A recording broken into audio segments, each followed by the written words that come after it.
நீங்கள் பார்த்துக் கொண்டிருப்பது உங்கள் விஜய்.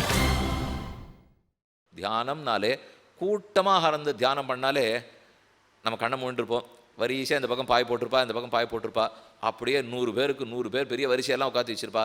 தியானம் பண்ணுங்கன்னு உடனே கண்ணை திறந்து பக்கத்தில் இருக்கிற முடிச்சிட்டாரா, இந்த பக்கத்தில் முடிச்சிட்டாரா, அவர் முடிச்சிட்டாரா, இதைத்தான் பார்த்துருப்போமே தவிர இவன் எங்கே தியானம் பண்ண போகிறான்? இத்தனை பேருக்கு நடுவில் இருந்தால் அப்போ பிரம்மத்தை பற்றின சிந்தனை போகாது. இத்தனை பேருக்கு நடுவில் பக்கத்தில் இருக்கிறவனை பற்றின சிந்தனை தான் போகும். நீங்கள் சொல்லலாம், இல்லை சுவாமி அது அப்படியே உயர்ந்து உயர்ந்து உயர்ந்து இவா எத்தனை பேர் இருந்தாலும் அவள் கண்ணுக்கு படாத பிரம்மத்தை நினைக்கணும்னால் அந்த நிலைக்கு வர்ற வரைக்கும் தனியாக தான் உட்காத்தணும். போ என்ன கூட்டத்தோட கூட்டமாக உட்காந்துட்டு அந்த நிலைக்கு எப்படி வருவா? மிருக காட்சி நடத்துகிறாள் நடத்தினா சிங்கத்தை வாயை திறந்து அப்படி தலையை உள்ளே கொடுக்குறார். ரொம்ப நன்னா இருந்தது சாமி, இது நன்னா இருக்குது, நானும் பண்ணி பார்க்கலாம் அப்படிங்கிறதுக்காக சிங்கத்தை கூட்டு வாயை திறக்க சொல்லி தலையை உள்ளே விட்டா கடிச்சுடுத்து போயிட்டாமா. உடனே இல்லை சுவாமி அதை போல் பயிற்சி கொடுக்கணுங்கிறது. அப்போ பயிற்சி கொடுக்குற வரைக்கும் கடிக்காத பார்த்துக்கணும். பயிற்சி கொடுக்கறதுக்கு முன்னாடி இப்போ தலையை வாயில் கொடுக்கக்கூடாது இல்லையோ, அதே போல் எனக்கு அந்த பயிற்சி ஏற்பட்டு எத்தனை பேர் இருந்தாலும் அவள் பேரில் புத்தி போகாது என்று ஆகிற வரைக்கும் நான் கூட்டத்தில் உட்காரக்கூடாது. அதுக்கப்புறம் தாண்டி தாண்டி அந்த உயர்நிலைக்கு வந்துவிட்டேன், பக்குவம் அடைஞ்சுவிட்டால் எந்த கூட்டத்தில் உட்காண்டாலும் என்னை எதுவுமே பாதிக்க போகிறதில்லை. அப்போ ஏகாந்தம் முக்கியம்னு புரிந்துகொள். அதுக்கப்புறம் ஒரு சின்ன கதை சொல்கிறார். ஒரு தன் பிராணம் படுத்து போயிண்டவனை பார்த்து ஒரு நரி அவங்ககிட்ட வந்து, நிறைய நரி இருக்குது, நேற்றுலேருந்து நம்ம எவ்வளோ நரி கதை பார்த்துருக்கோம் தெரியுமோ. அப்படின்னா இந்த நரியெல்லாம் நல்ல நரி, நாம் நினச்சிருக்க மாதிரி இல்லை. இப்போ இதை ஒன்றுமே நல்லதெல்லாம் எடுத்து சொல்லியிருக்கு நரி. பாந்தவாக கர்மவித்தம் வா பிரஜாவேக பிதாமக நரஸ்ய கா பிரதிஷ்டா சியாதேதது பிருஷ்டோ வதஸ்தமே. எதை பற்ற வேண்டும்? ஒரு ஜீவன் பிறந்திருக்கான், மனித பிறவி எடுத்திருக்கானே, அந்த பிறவி உயர்ந்ததா? அந்த பிறவியின் ஏற்றம் என்ன? மனித பிறவியிலே மோட்சம் போட முடியுமா? ஏது பிறவி என்னவர் கேட்கிறார். பீஷ்மர் சொல்றார், பிரஜா பிரதிஷ்டா பூதானாம் பிரஜாலாப பரோமதா. அறிவு தான் ரொம்ப முக்கியம். மனிதனை உயர்ந்தவனை ஆக்கிறதே அவனுடைய அறிவு. ஏன்னா பிராணிகளுக்கு இல்லாத அறிவு அவங்ககிட்ட இருக்கும் இல்லையோ.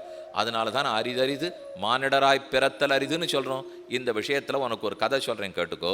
வைஷ்யா கஷ்டித் ரிஷிசுதம் காஷ்யபம் சம்ஸ்ருத விரதம் ரதேன பாத்தயாமாச ஸ்ரீமான் திருப்த தபஸ்வினம். ஒருத்தன் பணக்காரன் ஒரு சாமானியப்பட்டவனை தேரில் எடுத்துன்னு போகிறான். போகிறச்சே இவனை எழுந்துட்டு கீழே பிடிச்சி தள்ளி விடுறான். இவன் கீழே விழுந்துட்டான். ஒன்றுமில்லை, தேர்லேருந்து கீழே விழுந்திருக்கான், அவ்வளவுதான். அவன் அதுக்கு பெரிய தனக்கு ஆபத்து வந்துவிட்டதா நினச்சிருந்து எல்லாரும் என்னை பிடிச்சி ஏமாத்திட்டா, எல்லாரும் என்னை இழந்துவிட்டா, இப்போவே நான் தற்கொலை பண்ணிக்க போகிறேன்னு அழுதுந்தான். தேர்லேருந்து ஒருத்தன் தள்ளி விட்டதுக்காக இந்த பாடா. அப்போ அவங்ககிட்ட ஒரு நரி வருது. ஆர்த்தஹாச பதிதா குருத்தியஸ்தக்வா ஆத்மனதாப்ரவீத் மரிஷ்யாம் மதனசேக ஜீவிதார்த்தேன வித்தியதே. காசு இல்லைன்னு தானே என்னை தேர்லேருந்து தள்ளி விட்டுட்டான். இனிமே காசு இல்லாதவனுக்கு இவ்வுலகம் இல்லை, பொருள் இல்லாதார்க்கு இவ்வுலகம் இல்லை, நான் ஆத்மஹத்தி பண்ணிக்க போகிறேன், தற்கொலை பண்ணிக்க போகிறேன் என்று அழுதுந்தான். அவங்ககிட்ட நரி வந்தது.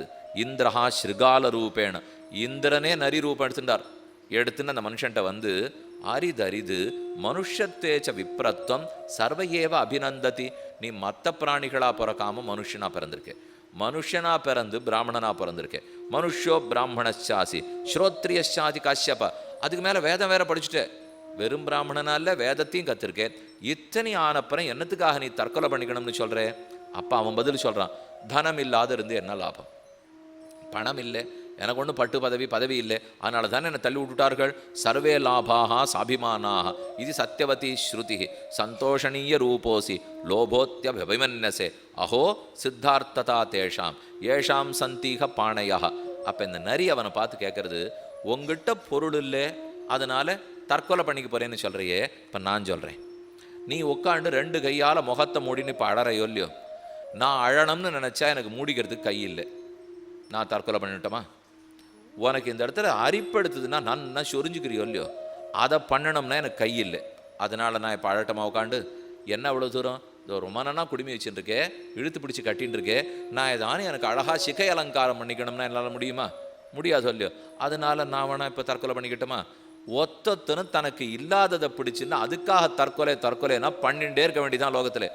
எங்கிட்ட எத்தனையோ இல்லை, உங்ககிட்ட எத்தனையோ இல்லை, இவ்வளவு ஏன்? இப்போ நான் 2 புஷ்பத்தை எடுத்து பெருமாளுக்கு போட்டு அர்ச்சனை பண்ண முடியுமோ?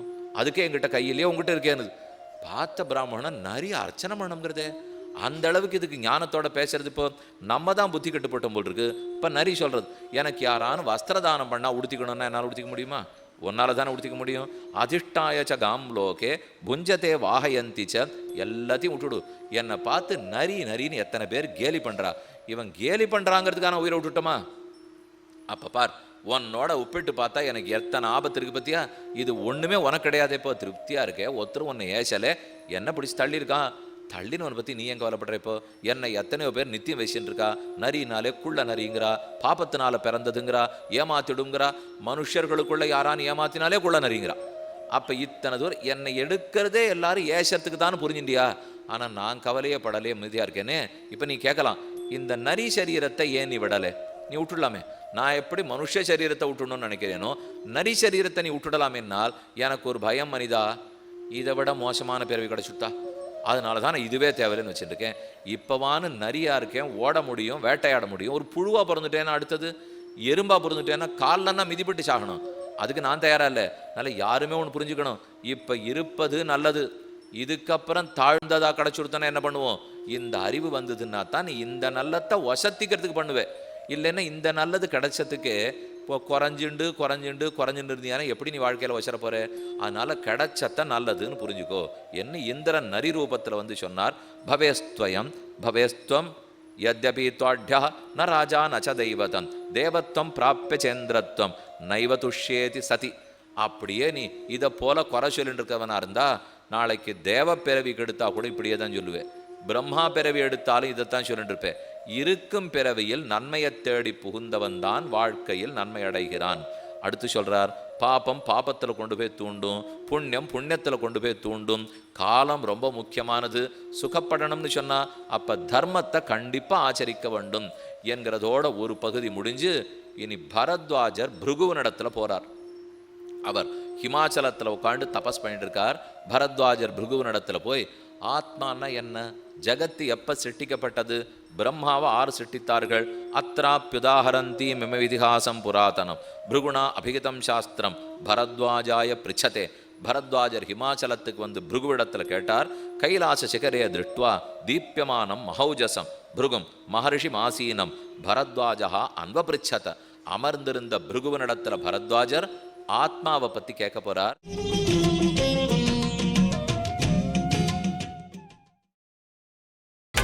நீங்கள் பார்த்துக் கொண்டிருப்பது உங்கள் விஜய். ஹிமாச்சலத்தில் பிருகு முனிவர் எழுந்தருளி உள்ளார்.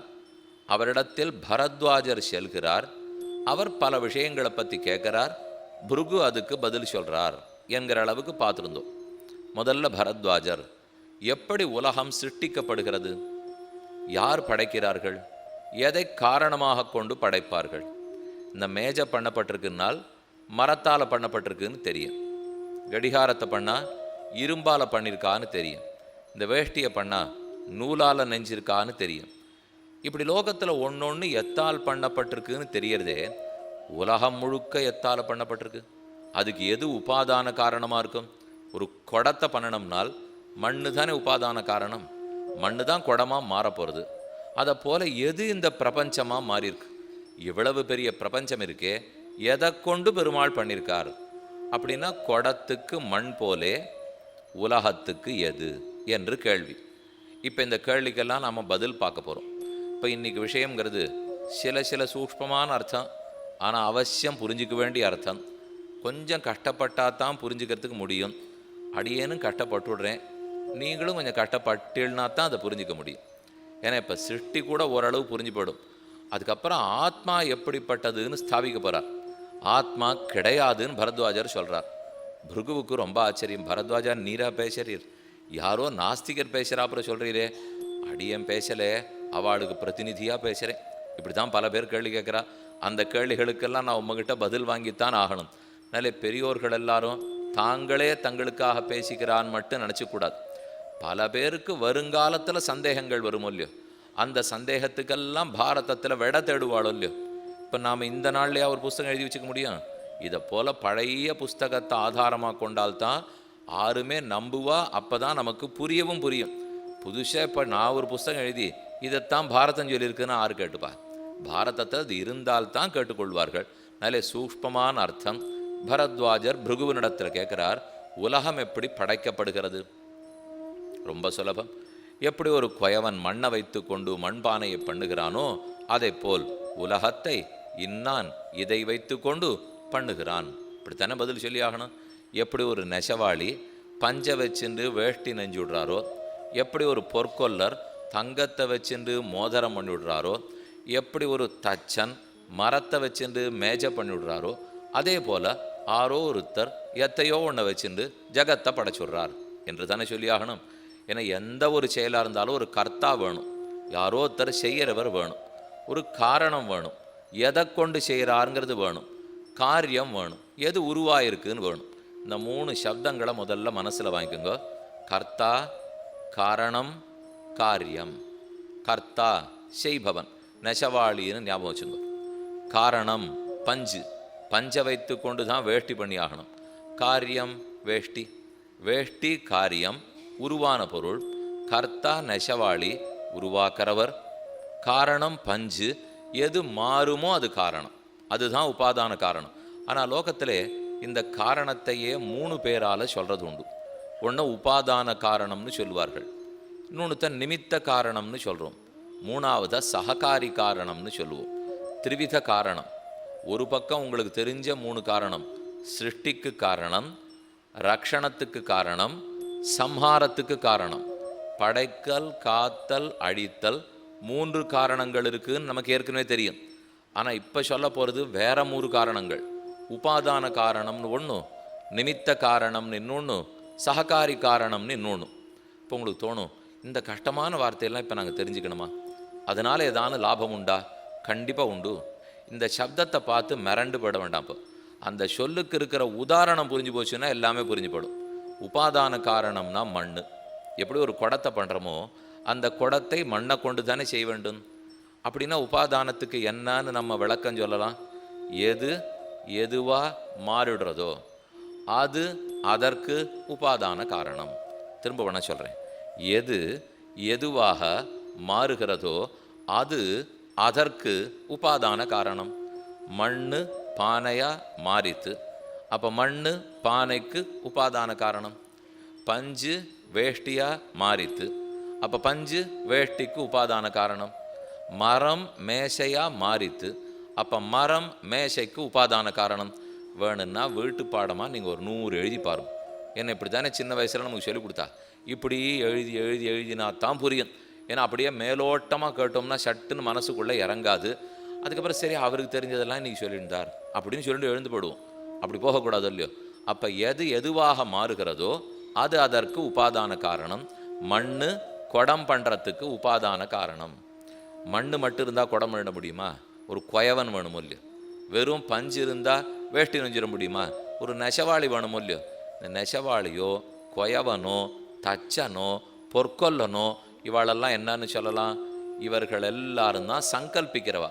நான் இன்ன பொருளை கொண்டு இன்ன பொருளை உருவாக்க போகிறேன் அப்படின்னு சொல்கிறவர் தானே இவர்.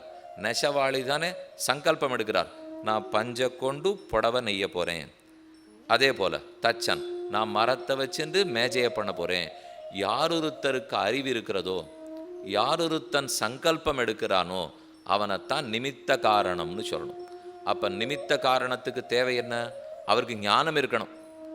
இப்போ ஏற்கனவே நம்ம பார்த்த மண்ணுக்கு ஞானம் கிடையாது, உருவாக்கப்பட்ட மேசைக்கு ஞானம் கிடையாது. அது ஆச்சரியமத்தில எது உபாதான காரணமோ அதுக்கு அறிவு கிடையாது, எது காரியமோ அந்த குடத்துக்கு அறிவு கிடையாது, மேசைக்கு அறிவு கிடையாது. ஆனால் இந்த ரெண்டுத்துக்கும் குறுக்க ஒருத்தர் இருக்கார் பாருங்க, அவருக்கு அறிவு வேணும். இந்த மண்ணை வைத்து கொண்டு குடம் பண்ணணும்னால் பண்ணுறவனுக்கு அறிவு இருந்தால் தான் முடியும். அதே போல் இந்த பஞ்சை வைத்து கொண்டு வேஷ்டி நெய்யணும்னால் அப்போ நெய்யற நெசவாளிக்கு அறிவு இருந்தால் தான் முடியும். அந்த அறிவிருக்கிற காரணத்தை நிமித்த காரணம். யார் சங்கல்பம் எடுக்கிறார்களோ அவன்தான் நிமித்த காரணம்னு. இது 2வது காரணம். முதல் காரணம் ஞாபகம் இருக்குன்னு நினைக்கிறேன், உபாதான காரணம். எது எதுவாக மாறுறதோ அது. 2வது நிமித்த காரணம், யார் மாற்றுகிறார்களோ அவர். சுலபமாக ஞாபகம் இருக்கு பாருங்க. எது எதுவாக மாறுறதோ அது உபாதானம், யார் மாற்றுகிறார்களோ அவர் தான் நிமித்த காரணம். அவர் மாற்றுவார், ஆனால் கையாலேயாவா மாற்றிட முடியும்? பஞ்சை கையில் வச்சுருக்கார், இப்படி இப்படின்னு பண்ணால் வேஷ்டி ஆகிடுமா? மரத்தை கையில் வச்சுருக்கார், இப்படி இப்படின்னா மேசை ஆகிடுமா? ஆகாதோ இல்லையோ. அப்போ அதுக்கு நிறைய தேவை இருக்கு பாருங்க. ஒரு மண்ணை வச்சுட்டு குயவன் குடத்தை பண்ணணும்னால் ஒரு பெரிய சக்கரத்தில் வச்சு அதை ஒரு தண்டத்தை பிடிச்சின்னு ஒரு சுற்றி விட்டு நடுவில் அதில் மண்ணை வச்சு அப்படியே கையால் பண்ணத்தானே வரும். அப்போ ரெண்டு பார்த்துட்டோம், மண் என்ன காரணம்னு பார்த்துட்டோம், கையால் பண்ணுற குயவன் என்ன காரணம்னு பார்த்துட்டோம். இப்போ மூணாவது ஒரு பொருள் இருக்கே, சக்கரம் தண்டம். எதன் மேலே ஏற்றி வச்சுருக்குமோ அந்த சக்கரம், எதால் வச்சு சக்கரத்தை சுற்றி விடுறோமோ அந்த தண்டம், இதெல்லாம் உதவுறது பாருங்க. அதனால் சககாரி காரணம்னு பேர். சககாரினா சகாயம் பண்ணுறவரோ இல்லையோ, அதனால் சககாரி காரணம், உதவுபவையெல்லாம் சககாரி காரணம்.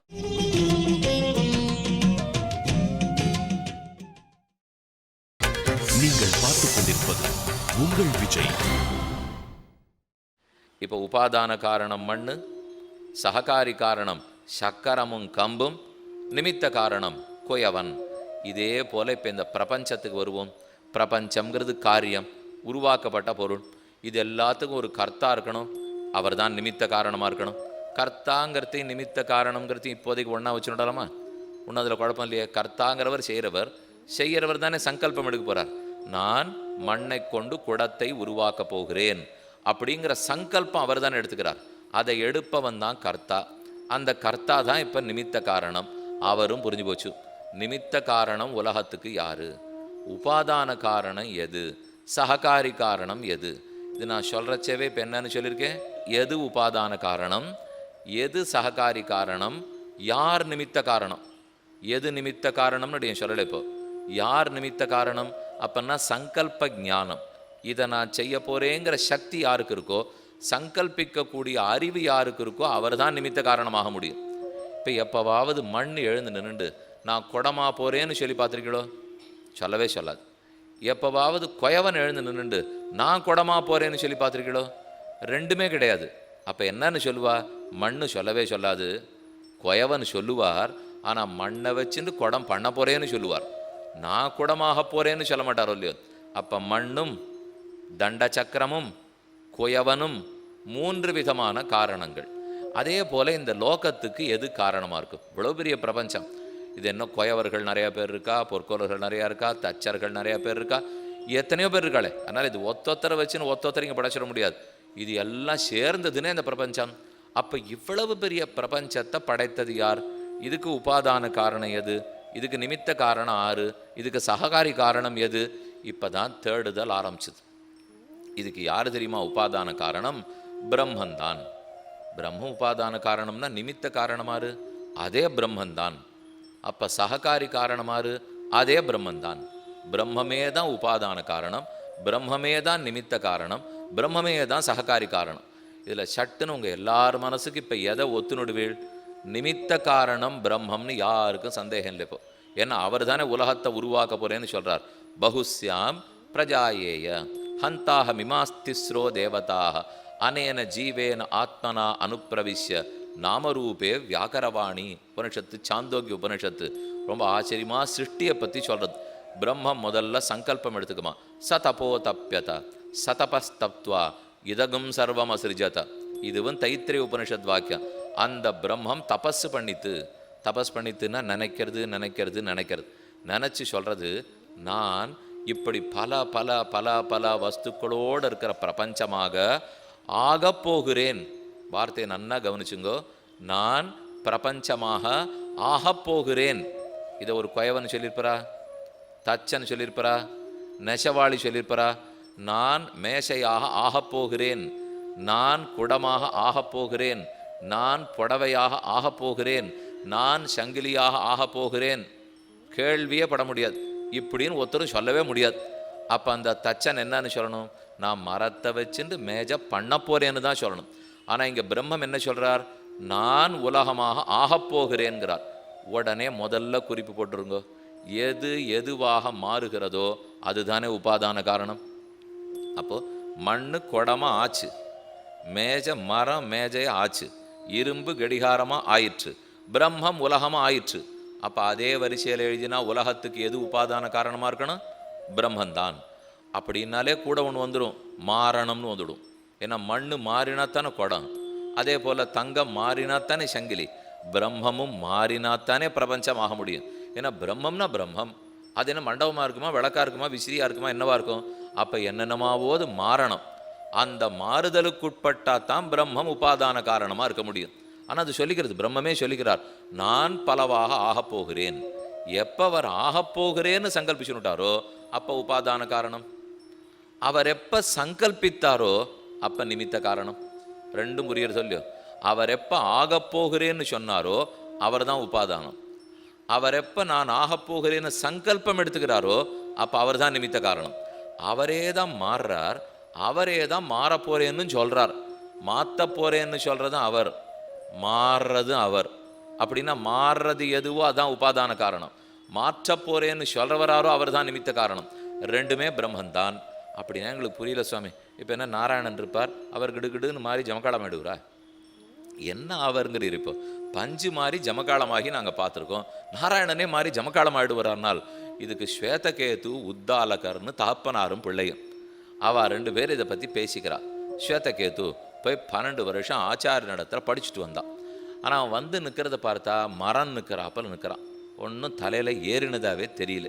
பார்த்தவர் சட்டுன்னு அப்பா புரிஞ்சுன்னு விட்டார், இவன் எதை படிச்சுட்டு வந்தானோ அதை படித்தானா இல்லையான்னு கேட்போம். உததம் ஆதேசம் அப்ராக்ஷா ஏன அஸ்ருதம் ஸ்ருதம் பவதி அமதம் மதம் அவிஜாதம் விஜாதம். எந்த ஒன்றை தெரிஞ்சிட்டியானால் எல்லாம் தெரிஞ்சின்றதாக குழந்தாய், அந்த ஒன்றை நீ தெரிந்து கொண்டாயா என்ன உத்தாலகர் தாப்பனார் ஸ்வேதகேது இடத்துல கேட்குறார். பிள்ளை மேளுங்கீழும் பார்த்தான், அவனுக்கு ஒன்றும் புரியல. இது என்ன ஒன்றை தெரிஞ்சுட்டா எல்லாம் தெரிஞ்சின்றதாகுங்கிறார் தாப்பனார். அப்படி கூட உலகத்தில் உண்டான்னு ஒன்றை தெரிஞ்சுட்டா ஒருத்தரை தான் தெரிஞ்சினதாகும். இந்த கண்ணாடியை தெரிஞ்சுட்டா கண்ணாடி தான், புஸ்தகத்தை தெரிஞ்சால் புஸ்தகம் தான். இவர் என்ன ஒன்றை தெரிந்து கொண்டால் எல்லாம் தெரிந்ததாகுங்கிறார். பிள்ளை அழகாக சாமர்த்தியமாக பதில் கேள்வி கேட்டான்.